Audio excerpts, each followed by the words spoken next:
ada adalah keturunan dari orang-orang yang ada di atas perahunya Nabi Nuh yang terselamatkan. Dan yang terselamatkan hari itu hanyalah orang-orang yang beriman kepada Allah. Artinya bahwa semua dari manusia yang ada di atas muka bumi ini, warna kulit mereka apapun aja, sebenarnya adalah keturunan dari orang-orang yang beriman. Karena semua yang kafir, semuanya tenggelam. Semua yang gak percaya sama Allah, gak percaya sama hari akhirat, gak percaya sama adanya surga neraka, semuanya tenggelam hari itu.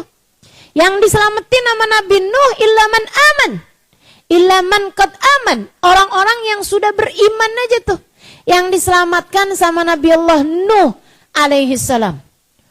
Dan itu teman-teman, Nabi Nuh juga berbekal banyak tuh makanan-makanan.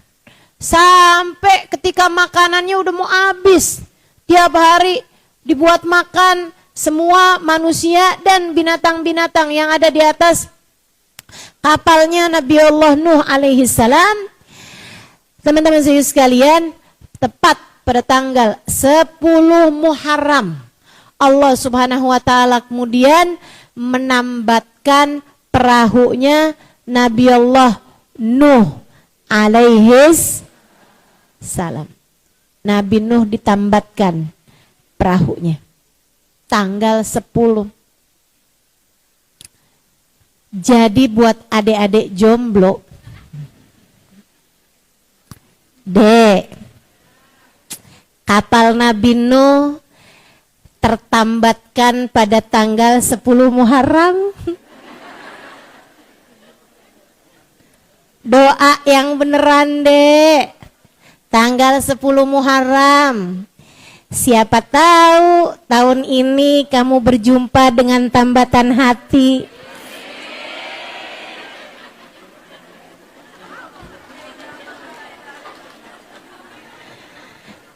Ini yang aminnya kenceng, kenapa emak-emak ya? Janda, oh janda. Doain anak, iya deh, doain anak. Teman-teman sekalian yang saya muliakan, maka yang serius doanya hari Asyura nih, Allah banyak menambat-nambatkan para hamba-hambanya, ya, yang berdoa dengan serius, yang minta pada Allah Subhanahu wa taala gitu. Walaupun sih, Dek, jangan pernah gantungkan kebahagiaanmu dengan pernikahan.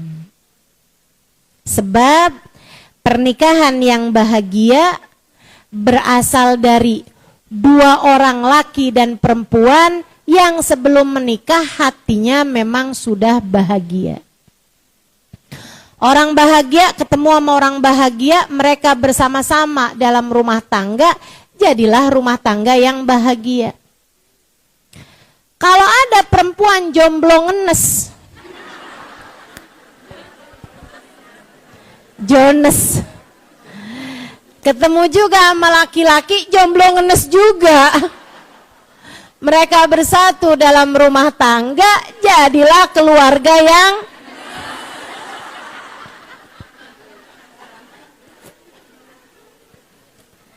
ya Ustazah, seenggaknya ngenes bersama-sama tetap lebih baik daripada ngenes sendirian. Siapa bilang?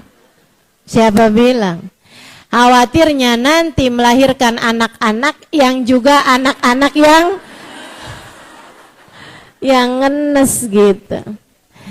Ayolah, jangan pernah gantungkan kebahagiaanmu pada pernikahan. Berbahagialah dari sejak sekarang. Kamu perlu bahagia sebab kamu adalah hamba Allah Ta'ala. Jangan lupa berbahagia dengan mengingat fakta bahwa kamu adalah umatnya Nabi besar Muhammad. Maka Dek, meskipun belum ada laki-laki yang menyayangimu, kamu harus tahu bahwa Nabi Muhammad sangat menyayangimu.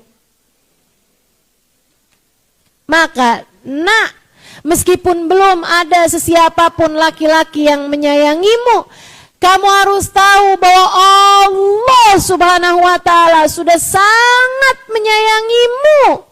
Bahkan dari sejak kamu belum lahir ke atas muka bumi ini. Dari sejak masih berada dalam kandungan ibumu, Allah begitu menyayangimu. Ibu-ibu tahu nggak? Rahim itu, Bu, rahim itu letaknya di belakang. Di belakang dari lambung. Ibu-ibu sekalian, ini kalau saya salah, dokter silahkan dikoreksi. Kalau ada yang belajar ilmu biologi, ngerti gitu apa yang saya sampaikan, kalau saya salah silahkan ditegur saya. Ibu-ibu sekalian, saya pernah dengar bahwasanya Allah Subhanahu wa ta'ala jadikan rahim tuh perempuan, seseorang janin dalam kandungannya itu ngebelakangin sama saluran keluar.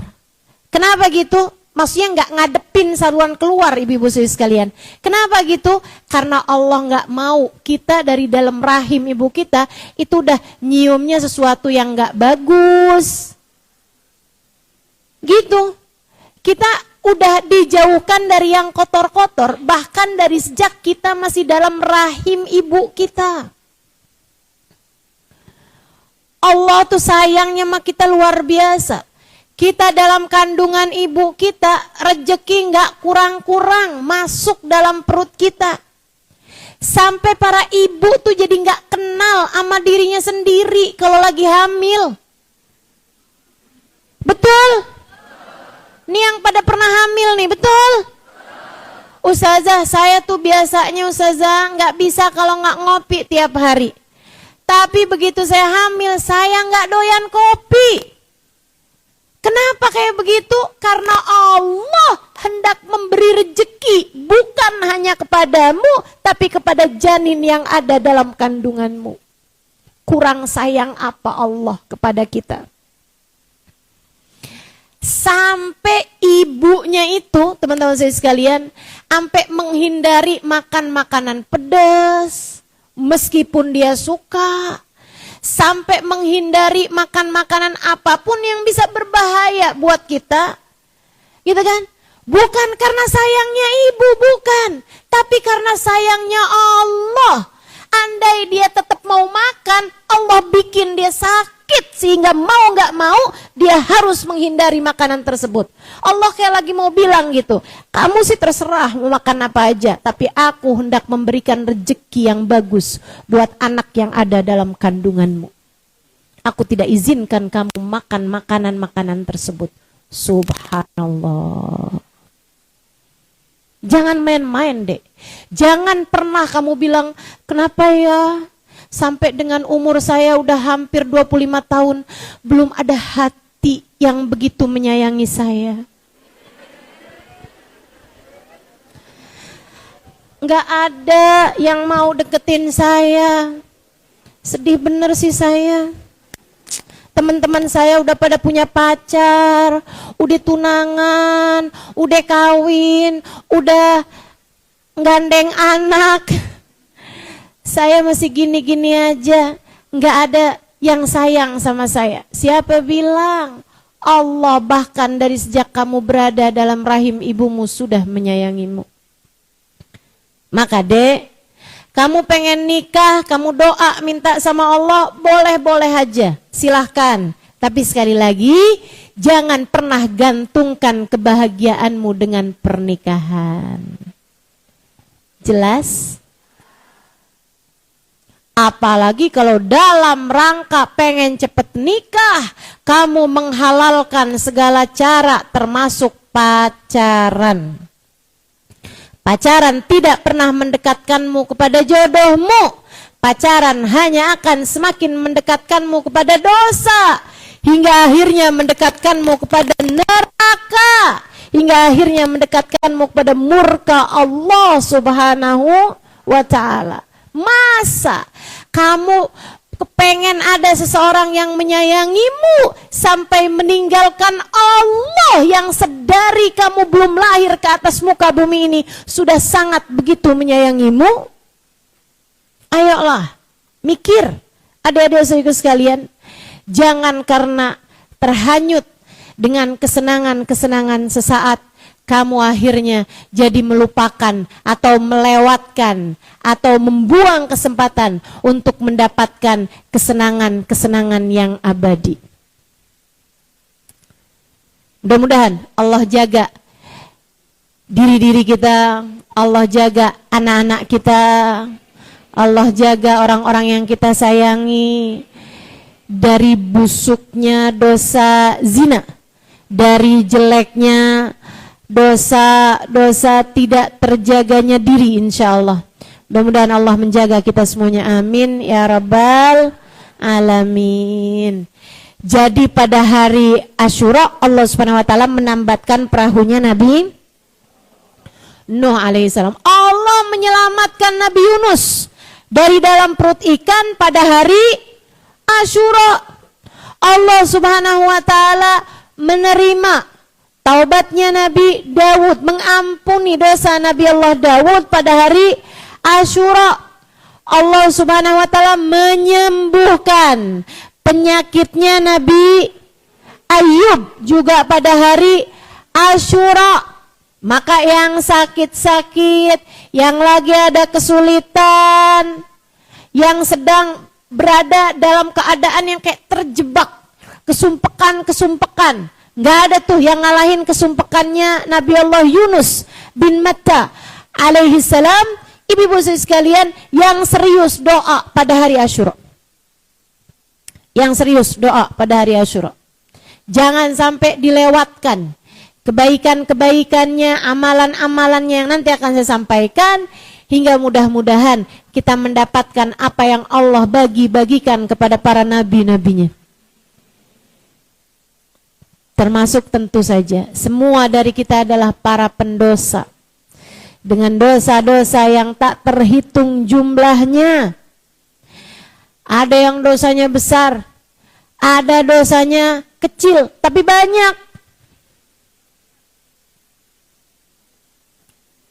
Kita semuanya perlu ampunan dari Allah Subhanahu wa taala.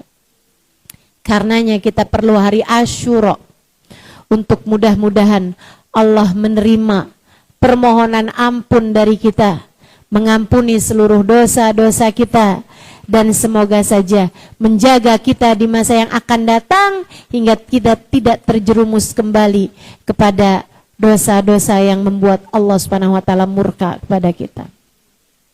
Saudara sekalian, di hari Asyura Allah menyembuhkan sakitnya Nabi Allah Ayub. Jadi yang lagi sakit atau ada yang keluarganya lagi sakit, yang serius minta pada hari Asyura. Yang serius ngerjain project-project Asyura.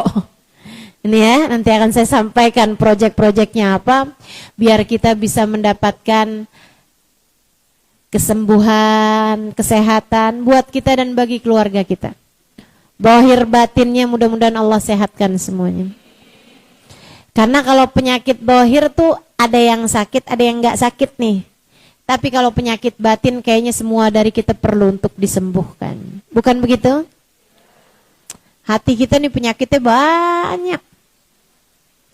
Masih suka seneng lihat orang lain susah. Masih suka susah lihat orang lain senang. Masih suka merasa diri lebih baik daripada orang lain. Masih selalu aja suuzon. Sama orang gampang banget suuzonnya. Sama Allah aja gampang banget suuzonnya. Buruk sangka mulu sama Allah Subhanahu wa taala. Wah, kalau suami saya nggak kerja lagi, gimana nih cara saya buat makan? Oh tuh, suudzon sama Allah. Kata Allah, kamu belum bersuami juga udah aku yang ngasih makan. Bahkan dari sejak kamu dalam kandungan ibumu, aku udah ngasih kamu makan. Sekarang tiba-tiba aja kamu menghina aku. Kamu berburuk sangka padaku bahwa kalau suamimu tidak bekerja, aku tidak bisa memberikan kepadamu makan. Suuzon macam apa itu? Buruk sangka yang luar biasa pada Allah Subhanahu wa taala. Nih hati kita nih Bu, suka gampang suudzon. suudzon ma Allah, suudzon ma hamba-hambanya Allah, perlu disembuhkan. Karenanya hari Asyura yang serius doa. Minta ya Allah, qad ista'antuka rabbi ala mudawati qalbi. Ya Allah, serius aku minta kepadamu pertolongan. Ala mudawati qalbi, ya Allah, sembuhkanlah hatiku. Sehatkanlah hatiku. Obatilah hatiku ya Allah, agar hati ini bisa menjadi hati yang selamat dari dunia hingga kelak pulang ke negeri akhirat bawa hati yang selamat, insya Allah. Ibu-ibu sekalian saya muliakan, hari Asyura juga hari Allah Subhanahu wa taala memenangkan Nabi Musa alaihi salam. Dengan Nabi Musa Allah tenggelam Fir'aun musuhnya Nabi Musa Allah tenggelamkan di Laut Merah. Ibu sekalian saya muliakan, tuh Allah cerita tuh dramatisnya kisahnya Nabi Allah Musa alaihi salam ketika dikejar sama kelompoknya Fir'aun. Falamma taral jam'an qala ashabu Musa inna lamudrakun qala kalla inna ma'iya rabbi sayahdin. Kan gitu tuh. Ketika pasukannya udah ketemuan, pasukannya Fir'aun sama umatnya Nabi Musa, Bani Israel yang beriman kepada Allah, beriman kepada Nabi Musa, ketika udah keamprokan gitu kan, dikejar nih. Nah, Bani Israelnya dikejar sama pasukannya Fir'aun gitu. Tahu-tahu mereka nyampe ke lautan. Waduh, begitu udah kelihatan lautan, depan mereka lautan, belakang mereka pasukannya Fir'aun. Ya Musa inna lamudrakun. Wahai Nabi Musa, nih kita kena nih, kita ketangkep nih. Waduh, mati dah kita semuanya dah, mati dah ceritanya nih kita nih. Habis deh nih kita, wahai Nabi Musa. Kata Nabi Musa, kalla inna ma'iya rabbi sayahdin. Gak bakalan, kita gak bakalan kena sama pasukannya Fir'aun. Kenapa gitu? Nabi Musa gak bilang karena kita kuat, gak ada. Karena kita punya persenjataan lengkap, gak juga. Karena kita pinter-pinter, nanti kita ajak diplomasi, gak ada juga. Jawabannya Nabi Musa, kenapa kok kamu yakin kita gak bakalan kena, kita gak bakalan habis, kita gak bakalan hancur sama pasukannya Fir'aun yang udah jelas-jelasan. Pasukannya Fir'aun punya persenjataan, pasukannya Fir'aun kuat-kuat, pasukannya Fir'aun pinter-pinter dalam berperang. Dan kita nih ada emak-emak bawa anak, ada kakek-kakek yang jalannya aja udah susah bersama dengan pasukannya Nabi Musa. Tapi Nabi Musa bilang, kala kita gak bakalan ketangkep sama pasukannya Fir'aun. Sebabnya adalah inna ma'iya rabbi sayahdin. Karena bersama dengan kita ada Allah. Kita di jalan Allah, kita beriman kepada Allah, Allah bersama dengan kita, sayahdin, Allah pasti akan memberi jalan buat kita. Benar aja. Allah kemudian berfirman kepada Nabi Allah Musa, fadrib bi'asakal bahar. Wahai Musa, pukulkanlah ke lautan tongkatmu itu. Ini Nabi Musa, Bu, lagi minta petunjuk sama Allah. Ya Allah, berikanlah petunjuk padaku agar selamat ya Allah. Musa, kamu kan punya tongkat. Iya ya Allah. Pukulkanlah wahai Musa tongkatmu itu ke lautan. Untung Nabi Musa itu santun. Untung Nabi Musa seorang rasul, nabinya Allah Subhanahu wa taala yang enggak pernah protes terhadap perintah Allah Subhanahu wa taala. Bu, kalau Nabi Musanya nih anak zaman sekarang nih, yang gampangan protes kalau dikasih perintah apa-apa aja, bakalannya nanya gini, ya Allah, nggak keliru ya Allah. Kan yang salah kan Fir'aun ya Allah, kenapa yang saya pukul lautan? Apa nggak kepalanya Fir'aun aja ya Allah? Ini kan Nabi Musa lagi minta selamat dari Fir'aun. Tapi sama Allah disuruh pukul wahai Musa dengan tongkatmu itu. Bukan kepada kepalanya Fir'aun, akan tetapi kepada lautan. Yang salah Fir'aun, yang disuruh pukul lautan. Nabi Musa sami'na, Nabi Musa ke arah lautan, pukulkan tongkat tersebut ke arah lautan. Tiba-tiba lautan terbelah. Di depan Nabi Musa nih jadi jalan kataudil adim. Jadi jalan yang keras, sampingnya ombak-ombaknya tuh berubah menjadi seperti gunung yang sangat kuat. Gunung yang sangat keras. Artinya nggak lagi cair, gitu kan? Nabi Musa bersama dengan umatnya berjalan di atas lautan tersebut. Masya Allah. Itu pentingnya. Kenapa kita mesti ikutan orang-orang soleh? Itu pentingnya. Kenapa kita mesti punya guru dalam kehidupan? Itu pentingnya.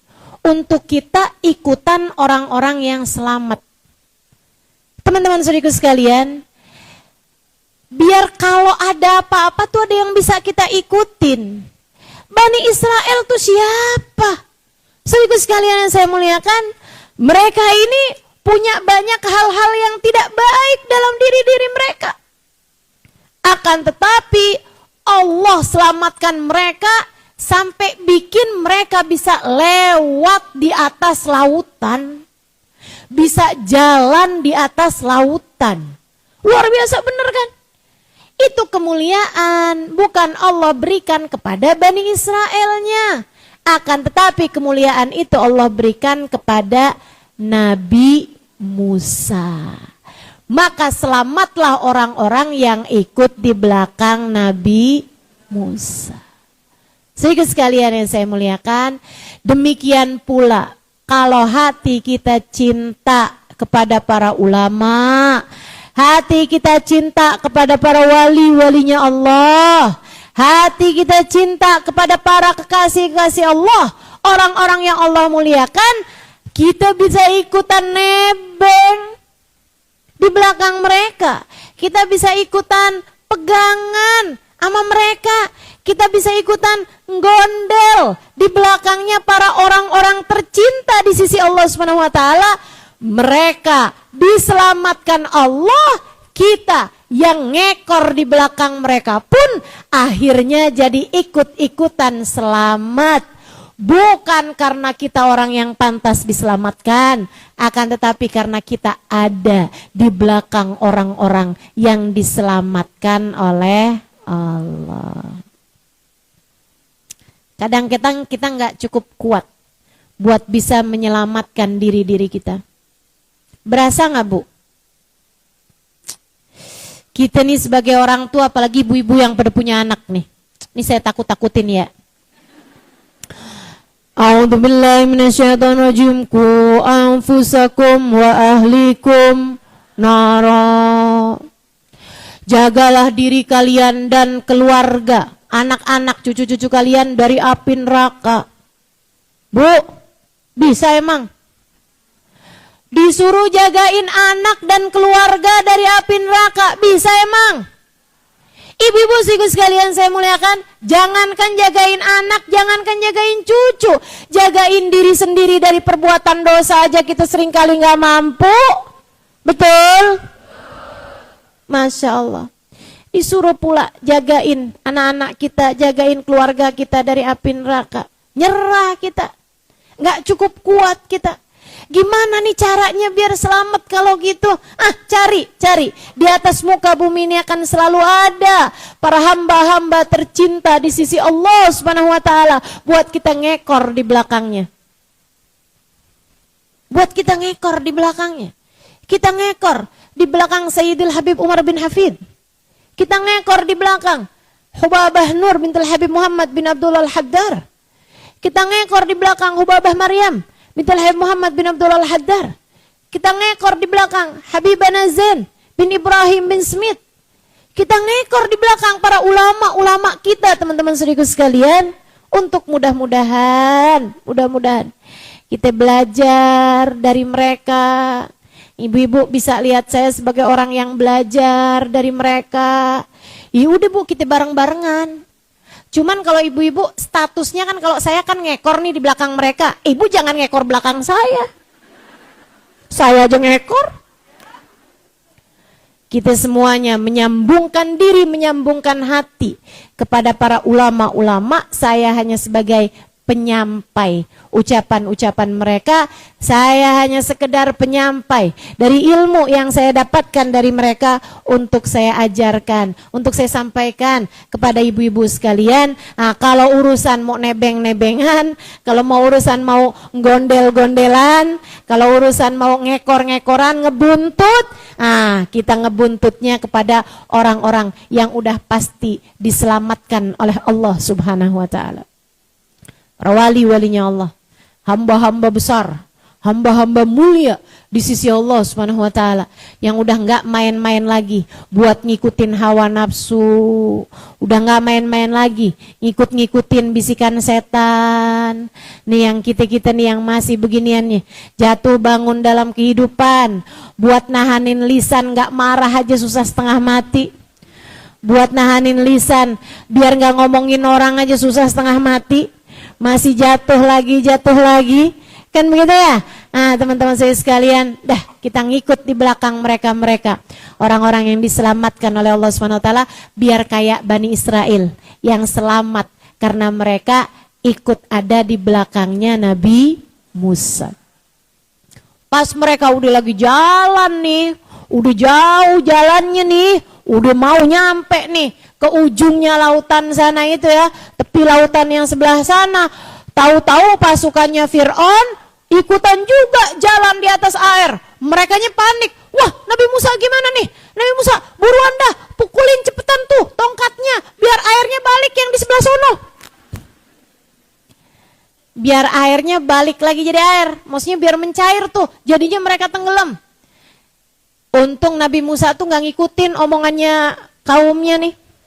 Karena kita tuh kalau mau ngikutin, jangan ngikutin omongan orang yang ngomongnya pakai hawa nafsu. Kita tuh mesti ngikutin omongan orang-orang yang berbicaranya sebagai ilham dari Allah Subhanahu wa ta'ala, dapetin petunjuk langsung dari Allah Subhanahu wa ta'ala. Nggak pakai hawa nafsu, mereka bicaranya dari hati mereka yang memang bersih, hati mereka yang selalu mendapatkan petunjuk dari Allah Subhanahu wa ta'ala. Hamba-hamba tercinta di sisi Allah tuh keren Bu. Saya tuh kalau ngadepin mereka-mereka tuh kayak nggak perlu banyak ngomong gitu. Saya kan kalau ngadepin ibu-ibu aja nih banyak ngomong. Kalau ngadepin mereka-mereka mah nggak usah banyak-banyak ngomong. Subhanallah, subhanallah. Ini saya sekedar cerita aja nih ya Bu ya. Ada waktu di saat Hubabah Maryam, almarhumah Hubabah Maryam binti Muhammad bin Abdullah Al-Haddar, kakaknya Hubabah Nur, tapi lain ibu. Istrinya Habib Zain bin Smith Madinah, sudah wafat beberapa tahun yang silam. Nah itu waktu beliau masih, ya pastinya ya, saat beliau masih hidup, itu beberapa kali datang ke Indonesia, datang ke Jakarta. Nah kalau beliau datang, yang ngikutin majelis saya dari udah lama gitu, dari sekitar 10 tahunan yang lalu, saya rasa pasti itu pernah ketemu sama Hubabah Maryam. Pernah ngisi di sini juga, di Ruwaitan pernah ya, Hubabah Maryam ya. Nah ini teman-teman saya sekalian, beliau kalau ke Indonesia saya tuh jadi lisan beliau, karena beliau nggak bisa bahasa Indonesia, sementara orang-orang Indonesia nggak pada ngerti bahasa Arab. Biasanya orang Indonesia nih kalau ngerti bahasa Arab nggak jauh-jauh dari 3 kata, ana ente fulus. Jadilah saya harus terjemahin Hubabah Maryam. Nah, ada satu waktu ada seorang suami bilang sama anaknya Hubabah Maryam untuk bikinin jadwal ke rumah istrinya, gitu ya, di rumah keluarganya lah gitu. Ngundang Hubabah Maryam. Hubabah Maryam iyain, Hubabah Maryam okein, dikasihlah tanggal. Kita akan ngisi di rumahnya si keluarga itu, gitu ya. Subhanallah, Berapa waktu kemudian saya ketemu sama istrinya itu. Istrinya itu nemuin saya. Terus bilang kalau mereka tuh sebenarnya keberatan karena istrinya tuh baru habis melahirkan. Dalam kondisi yang masih sangat lemah, kayaknya kalau banyak didatengin tamu untuk majelisnya Hubabah gitu kan, pasti kan orang-orang pada pengen datang tuh. Gitu ya. Nah, itu kan nanti jadi ribet gitu. Sementara istrinya baru habis melahirkan, masih sangat sakit gitu kan. Masih juga punya baby gitu. Itu kan ngurusin anak masih bayi itu kan nggak usah ada tamu aja bingung, apalagi rumahnya ketamuan banyak orang gitu. Jadi kayak semacam keberatan gitu kan. Dia bilang nggak tahu tuh suami saya gimana tuh. Gimana nih Ustazah kalau kayak gini? Saya bilang baiklah kalau gitu. Coba saya akan sampaikan kepada Hubabah Maryam. Saya bilang sama dia, terus gimana enaknya? Kak, apa Hubabah Maryamnya nggak usah datang ke sana? Saya senang Ustazah, kalau Hubabah Maryam datang kemari saya senang banget. Hubabah Maryam jadinya bisa mentahnik anak saya gitu. Terus juga nanti Hubabah Maryam bisa doa-doain saya gitu kan, doa-doain keluarga saya. Cuman saya nggak mau ngundang-undang orang gitu. Maksudnya Hubabah Maryam datang aja ke tempat saya nih kayak buat ngeteh sore gitu. Buat makan kue gitu maksudnya. Jadi kan gak terlalu repot iniannya gitu, persiapannya gitu. Saya bilang, coba deh saya mau bicara. Saya semalaman gak bisa tidur mikirin kata-kata saya nih mesti ngomongnya kayak gimana sama Hubabah Maryam. Kebayang gak sih Hubabah Maryam tuh udah bilang sama saya, Halimah nanti kita tanggal sekian kita ada majelis di tempatnya keluarga ini gitu. Udah ngomong sama saya. Saya bilang marhaba Hubabah. Gitu kan. Tiba-tiba saya ngomong gitu. Hubabah majelisnya cancel. Cancel. Kenapa? Kan itu ya. Saya cuman gak mau hati Hubabah jadi ngerasa kayak yang kok ada orang gak mauin saya ya. Nah itu bahaya teman-teman. Bahayanya buat siapa? Bukan buat Hubabah. Bahaya buat orang yang gak kepengen, yang maksudnya yang bikin hati seorang walinya Allah ngerasa gimana tuh bahaya. Hati-hati nih. Kadang beliaunya gak apa-apa, tapi Allahnya yang marah kepada kekurang adaban kita kepada seorang wali dari wali-walinya Allah SWT. Bahaya teman-teman, bahaya. Kalau ada sampai seorang walinya Allah gitu ya, ngerasa sakit hati dari kita, ngerasa nggak nyaman dari kita, ngerasa nggak enak dari kita gitu, karena kita maksa salaman, karena kita maksain, Hubabah, tangannya Hubabah ditarik-tarik, dipegangin di dada, dipegangin di perut. Saya lagi hamil Hubabah, pegangin anak saya gitu kan, pegangin perut saya gitu. Kalau beliau sampai merasa nggak nyaman teman-teman, kalau para wali-walinya Allah ini ngerasa nggak nyaman, ngerasa kayak yang terganggu dikit aja, itu bisa masalah buat kamu, bukannya berkat yang didapat, bisa laknat, naudzubillah, bisa kehancuran kita. Hati-hati sama para wali-walinya Allah. Justru saya nggak bisa tidur tuh sepanjang malam tuh saya mikirin ngomongnya gimana yang kira-kira nggak bikin hati Hubabah sedih atau bikin hati Hubabah ngerasa nggak enak, nggak nyaman dengernya gitu. Udah saya pikirin. Besoknya saya ketemu lah sama Hubabah begitu saya datang. Halimah cali. Halimah, tolong dong nak, teleponin sama yang kemarin ngundang, bilangin sama beliau saya mau datangnya buat ngeteh sore aja.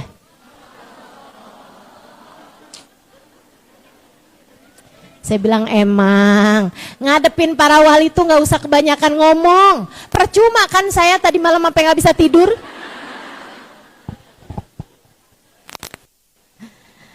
Masya Allah. Makanya teman-teman saya sekalian, itu dia tuh ya, di hari Asyura. Nabi Allah Musa ketika dibilangin sama kaumnya, Musa, iniin tuh, pukulin lagi tuh tongkat kamu tuh, biar yang di sana tenggelam nih, biar Fir'aun dan pasukannya tenggelam. Nabi Musa nggak ngikutin.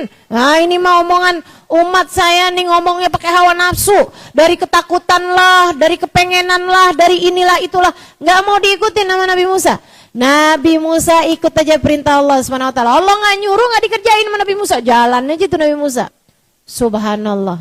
Fir'aunnya kemudian jalan, udah di tengah-tengahan jalan, Allah Subhanahu wa taala ubah lagi lautan yang diinjak sama Fir'aun menjadi cair kembali, menjadi lautan kembali, dan Fir'aun yang ngaku jadi Tuhan, yang ngakunya dia bisa menghidupkan dan mematikan, ketika berkata kepada langit, turunlah hujan, wahai langit, langit pun menurunkan hujan. Ternyata bersama dengan segala kepintarannya, ternyata Fir'aun gak pernah les berenang.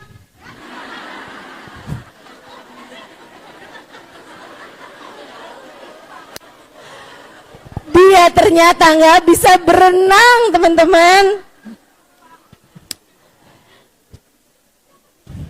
Fir'aun pun tenggelam. Fir'aun pun setengah mati berusaha menyelamatkan dirinya. Fir'aun kemudian bilang, amantu birabbil Harun wa Musa. Saya sekarang beriman. Oh, ternyata saya bukan Tuhan ini ya. Ternyata saya kok hampir tenggelam ini. Dia pun kemudian bilang, amantu birabbil Harun wa Musa. Saya sekarang beriman kepada Tuhannya Harun. Saya sekarang beriman kepada Tuhannya Musa. Saya sekarang beriman, saya sekarang beriman. Sekarang saya beriman. Kata Fir'aun gitu. Allah bilang, al-an wa qad asaita min qabl. Sekarang nih on. Sekarang banget nih. Nggak dari kemarin-kemarinan. Ente sepanjang hidup durhaka kepadaku. Sekarang giliran udah mau mati, kamu baru mau taubat? Nggak bisa, nggak bisa. Nggak bisa. Kamu tidak aku terima taubatmu. Para ulama pada bilang, Fir'aun sih bukan umatnya Nabi Muhammad. Coba dia umatnya Nabi Muhammad, Allah pasti akan tetap menerima taubatnya. Sebab untuk umat ini Allah terima taubatnya selagi nafas masih belum sampai di tenggorokan. Allah nggak terima taubatnya Fir'aun. Allah nggak terima keimanannya Fir'aun. Ibu-ibu sekalian, Allah bilang, aku akan jadikan jasadmu ini wahai Fir'aun, aku abadikan buat jadi pelajaran bagi orang-orang yang mau berpikir. Bu, diabadikan jasadnya si Fir'aun ini. Ada sampai sekarang. Muminya Fir'aun, badannya Fir'aun tuh diawetkan sama Allah Subhanahu wa taala. Ada di museum di Kota Tua. Enggak. Ada di museum di Kairo, Mesir sana, Ibu ya. Ibu-ibu pernah lihat? Saya pernah, Bu. Saya pernah lihat. Nih dia nih orangnya nih ngaku-ngaku jadi Tuhan. Bu, saya kirain dulu tuh kayak semacam orang yang dibalut di ini gitu, mumi gitu. Ternyata enggak, Bu, jasad utuh. Sampai saya masih lihat tuh ada rambut di pelipisnya masih ada. Rambut-rambut di pelipis, rambut-rambut di hidung masih ada, Bu. Ya ampun, bener-bener Allah abadikan sesuai dengan firman Allah Subhanahu wa taala yang Allah tuliskan dalam Al-Quran. Masya Allah, buat jadi pembelajaran. Dan ternyata Ibu ya, agak tinggi Bu. Fir'aun tuh pendek. Dibandingin orang Mesir zaman sekarang aja dia pendek. Saya nggak ngerti tuh. Di zamannya Nabi Musa, tuh Fir'aun jangan-jangan kate.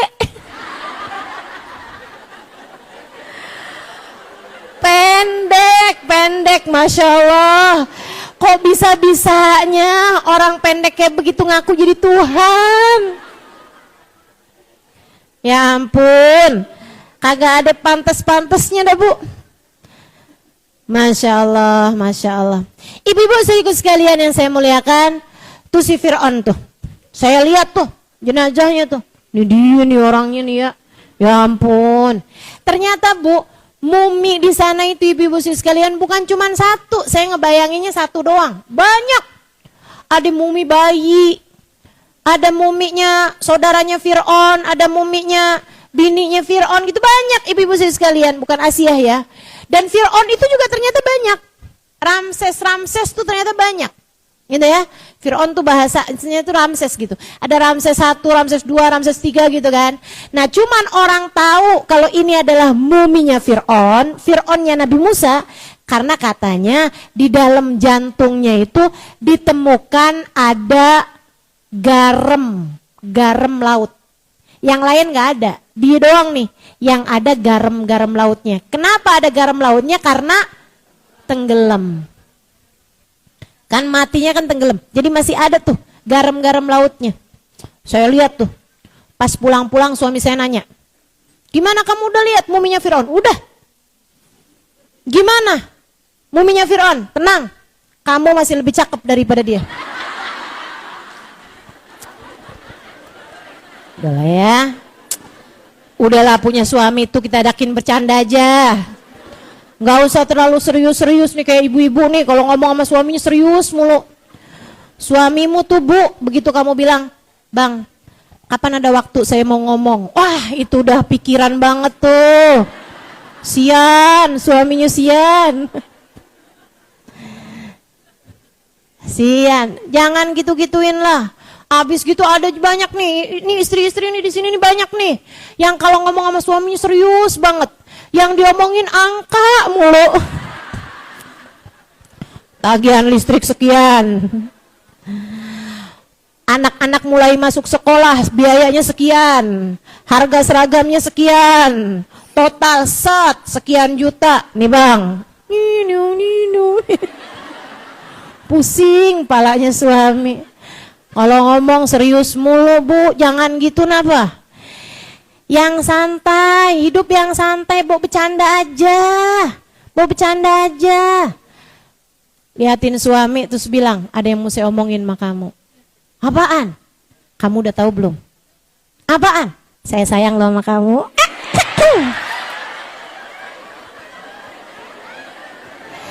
Gitu kan enak ya enggak? Gimana kalau kayak gitu? Ngeliatin suami terus bilang I love you. Palingan suaminya nanya, "Kamu salah minum obat ya?" Ini bini saya kena di mana nih kayaknya nih.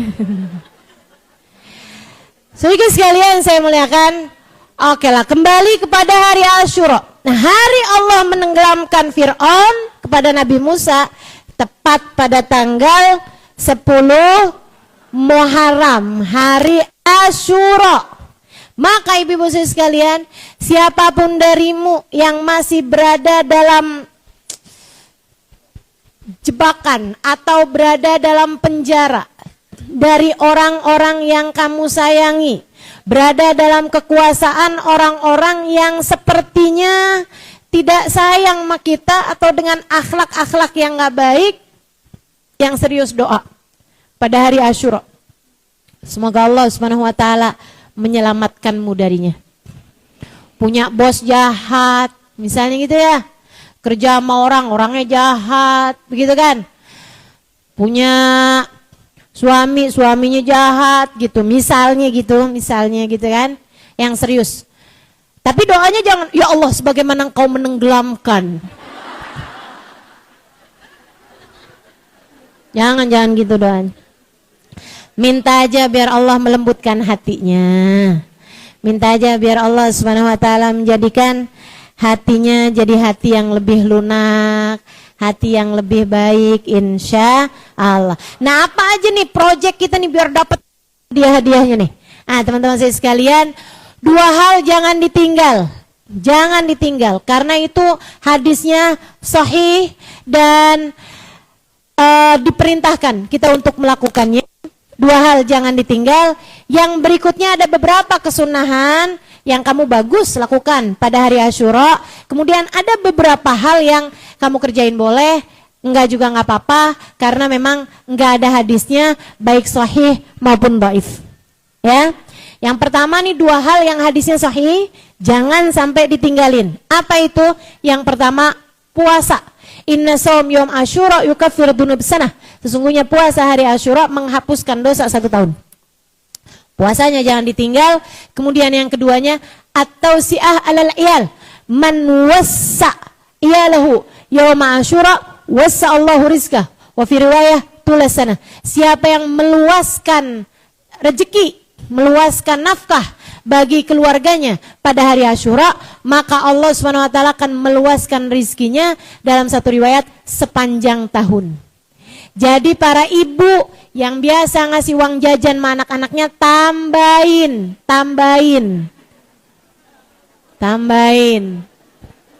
Bu, biasa ngasih uang jajan sama anaknya berapa? 10.000. Tambahin hari itu jadi 11.000.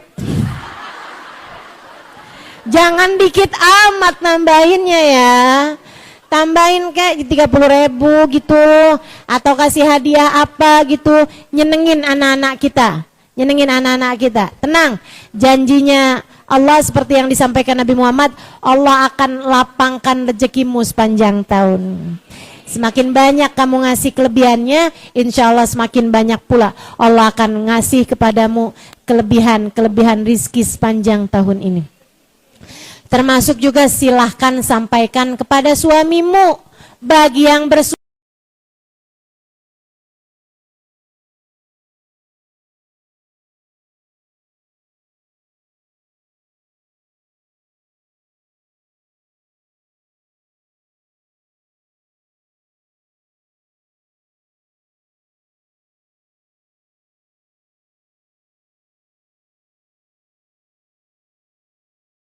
Ustazah dikasih tahu.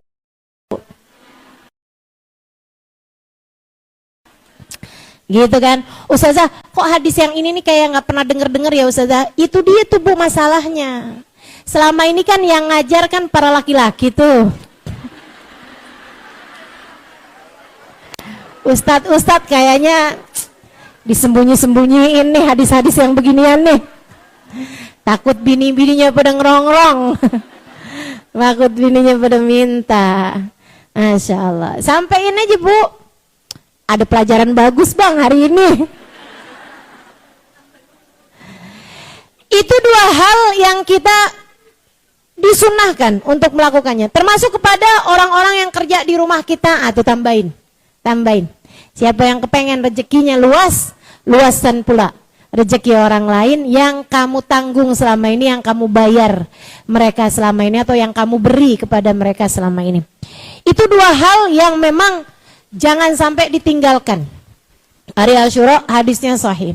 Ada beberapa hal yang sunnah juga meskipun hadisnya dhaif. Ya, apa tuh? Ngasih santunan anak yatim. Ngasih santunan anak yatim. Walaupun lebih terkenal nih ya Bu ya daripada yang tadi tuh ya. Kayaknya hari Asyura tuh kayak hari raya anak yatim gitu. Saudara sekalian, itu dia tuh ngasih santunan sama anak yatim. Kemudian lagi ngusap kepala anak yatim. Saya sering ditanya, Ustazah batasan anak yatim tuh sampai umur berapa? Tergantung untuk disantuni atau untuk diusap kepalanya. Kalau untuk diusap kepalanya sampai dengan balik. Kalau udah balik jangan usap-usap kepalanya. Kamu anak yatim apa bukan? Kamu yatim ya? Saya sih yatim sih, tapi umur saya udah 25 tahun. Sini saya usap. Nggak ada ceritanya Bu, itu mah berondong namanya. Masya Allah. Teman-teman sekalian saya muliakan, jangan juga ibu-ibu nih bilang sama suaminya, Bang, daripada ngusap kepalanya anak-anak lain Bang, aneh juga yatim.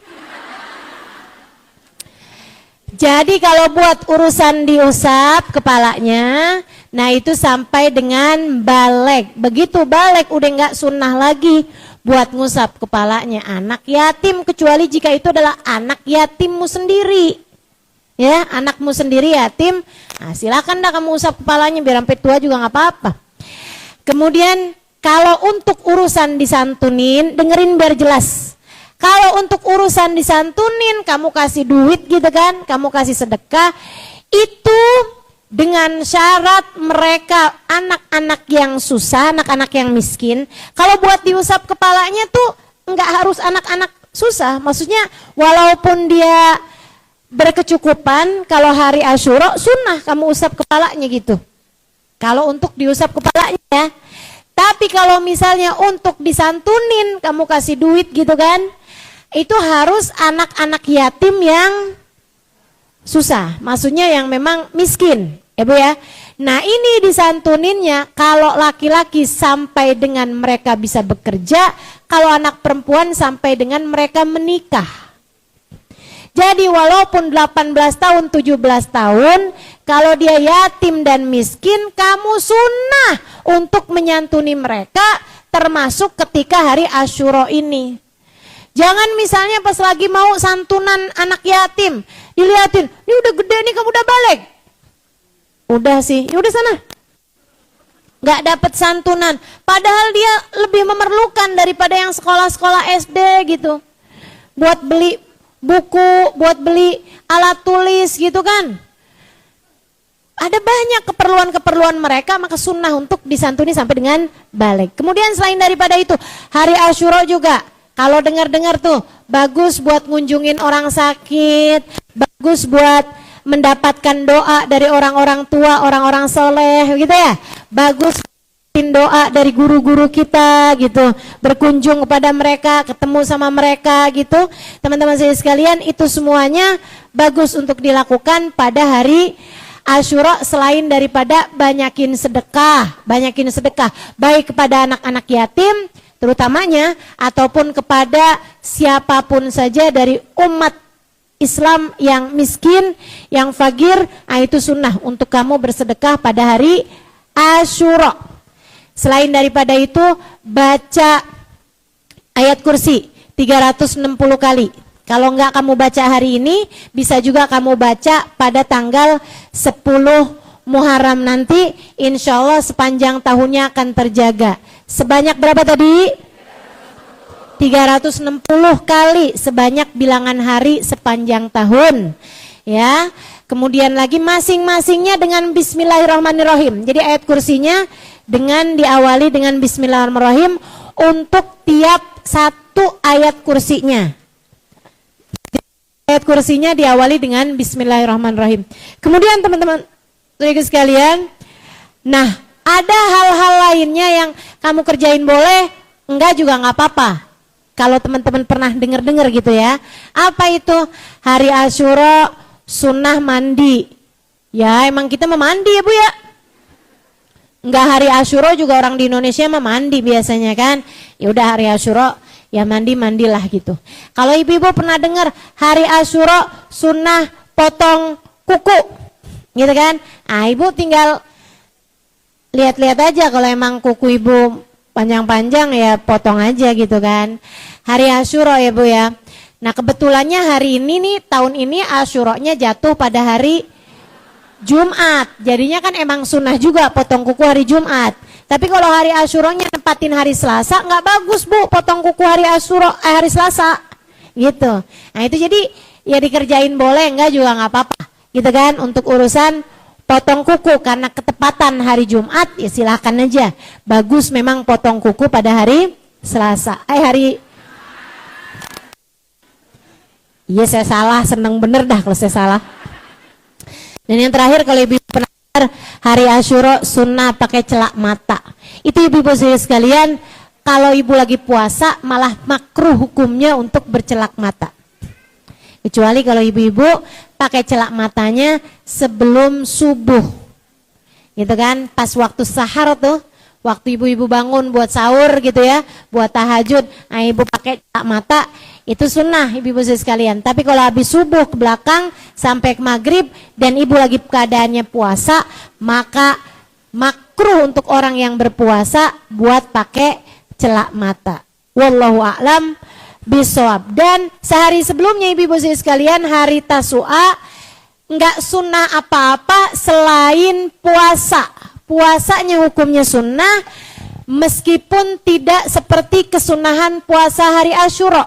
Kalau puasa hari Asyura, inna yawm shom Asyura yukaffir dzunub sanah. Sungguhnya puasa hari Asyura ngapusin dosa 1 tahun. Nah hari Tasu'anya Nabi Muhammad niat, kalau umur saya nyampe tahun depan bersama dengan hari Asyura, saya akan puasa juga hari Tasu'anya, tanggal 9-nya, ketika Nabi Muhammad tahu bahwa orang Yahudi ternyata juga puasa hari Asyura, gitu ya. Jadi kita tanggal 9 puasain hari Tasu'a. karena lanjutin niatnya Nabi Muhammad. Pada hari Asyura kita puasa hari Asyura. Wallahu a'lam bishawab. Ya, saya udah mulai ngos-ngosan. Kita baca suratul Fatihah. Buat yang meninggal dunia hari ini, ayahandanya teman saya nih, namanya Habib Hamid bin Saleh Al-Haddad. Bapaknya Seraya Haddad ya, di Condet sana itu. Kita bacakan Fatihah. Mudah-mudahan Allah bahagiakan beliau dalam alam kuburnya. Ala hadhihi niyyah, innallaha yaghfiru wa yarhamu wa yataghashah. Biramal maghfirus kinujana biramati sya'ulahul Fatihah. Bismillahirrahmanirrahim.